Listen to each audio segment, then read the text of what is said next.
વડોદરાથી સમાચાર। અહીં હરણી તળાવ દુર્ઘટનાના મામલે મહત્વપૂર્ણ અપડેટ આવી રહી છે। આ સમગ્ર મામલે તપાસના આદેશ આપવામાં આવ્યા છે। ખાતકીય તપાસ અને સાથોસાથ આર્થિક વ્યવહારોની તપાસના આદેશ આપ્યા છે। હાઈકોર્ટે આ હરણી દુર્ઘટના મામલે રાજ્ય સરકાર પાસે સૂચન પણ માંગ્યું છે। राज्य सरकारना शहरी विकास विभागना प्रिंसिपल सेक्रेटरीए आ मामले तपास करशे।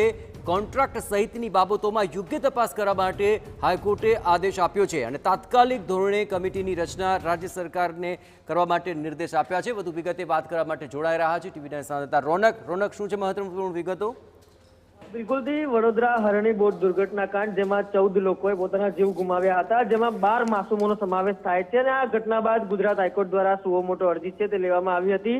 विगतवार आ जे अरजी छे तेना पर सुनावणी थई हती। त्यारबाद गुजरात हाईकोर्ट द्वारा वडोदरा म्युनिसिपल कमिश्नर पासे जे विगतवार रिपोर्ट छे ते रजू करवा माटे सोगंदनामું रजूआत करवा माटे कहेवामां આવ્યું હતું, પરંતુ બે વખત જે છે વડોદરા મ્યુનિસિપલ કોર્પોરેશન દ્વારા જે સોગંદનામું છે તે તૈયાર કરવામાં આવ્યું, પરંતુ ચોક્કસ માહિતીનો અભાવ તેમાં જોવા મળ્યો। ત્યારે આખરે આજે ગુજરાત હાઈકોર્ટે મ્યુનિસિપલ કમિશનર વિરુદ્ધ સખત નારાજગી વ્યક્ત કરી છે અને म्युनिसिपल कमिश्नर कोई पण चौक्कस माहिती है ते छुपाता होय ते प्रकारनुं पण गुजरात हाईकोर्टे चिंता है ते व्यक्त करी है। महत्वनुं छे के जे प्रोजेक्ट ज्यारे अमलवारी करवानी वात हती त्यारे सप्टेम्बर 2015 में कोटिया प्रोजेक्ट ने नकारवामां आव्या हता, परंतु नवेम्बर 2015 में आज कोटिया प्रोजेक्ट ने जे पीपीपी मॉडलનું કામ છે તે કરવા માટે કરાર આપી દેવામાં આવ્યો હતો। એટલે કે આ 2 મહિનાના સમયગાળામાં એવું તો શું થયું કે કોટિયા પ્રોજેક્ટ છે તે કામ કરવા માટે યોગ્ય થઈ ગયા। તમામ પ્રકારે જે ઘટનાક્રમ છે તે શંકા ઉપજાવે હોવો હોય તેના જ કારણે હવે ગુજરાત હાઈકોર્ટે સમગ્ર મામલે ખાતાકીય તપાસના